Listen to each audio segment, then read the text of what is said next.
This is a how to play for my pen and paper game, Snipers. In this game, each player takes turns trying to guess the location of their opponent's sniper squad while attempting to protect their own. The game is based around the classic pen and paper game Battleships, also known as Broadsides, but features a number of changes that notably alter the game's dynamics and strategies needed to win, while also offering an easier setup and faster playtime when played in its simplest form, as I'll be showing in this video. Similar to Battleships, Snipers has each player draw two grids, one representing their own play space and the other representing their opponent's. In this case, we're going to draw two 5x5 square grids. Both grids are labeled with coordinates 1, 2, 3, 4, 5 on the top, A, B, C, D, E on the left side. Both players have 3 snipers in their squad, and each square represents a window one of your snipers could be hiding in.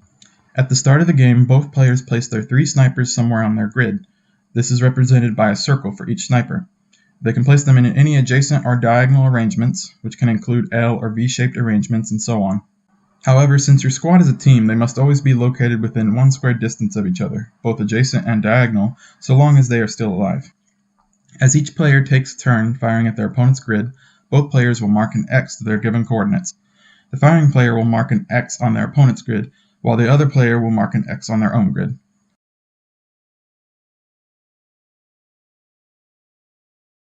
If one of the players' shots is a hit, their opponent must announce the hit, and both players will mark an X on their respective grids, with the firing player also adding a circle in that square to mark the location of one of their hits. This is where the game diverges from the rules of Battleship most significantly. When a player makes a positive hit, their opponent is now allowed to freely relocate one of their remaining 2 snipers by filling in the circle where that sniper was and adding a new circle nearby.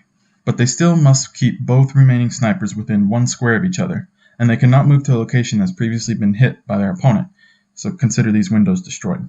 This limits how far their sniper can be moved. This also means the leading player now knows the general area that the 2 remaining snipers must be located in, but unlike in Battleship, the possibilities are more diverse because there is no guarantee that another sniper will still be directly next to the location of the one that was hit. In this case, player 2 moved their sniper located at D2 over to C4. Then player 2 takes their next turn.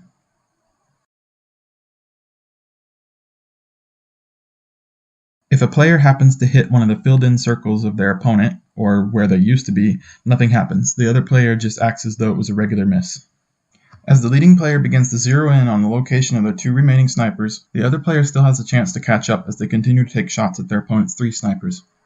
In this case, player 2 just successfully hit player 1's sniper located at C4, and player 1 responded by moving their sniper located at B5 over to D2. If the leading player makes another successful hit, their opponent once again can move their 1 remaining sniper, but they must now remain within 1 square distance, adjacent or diagonal, of their own current location. They're no longer limited by the location of their now fallen comrades. After several more turns, finally player 1 made a successful hit against player 2's sniper located at B3. Player 1 wins.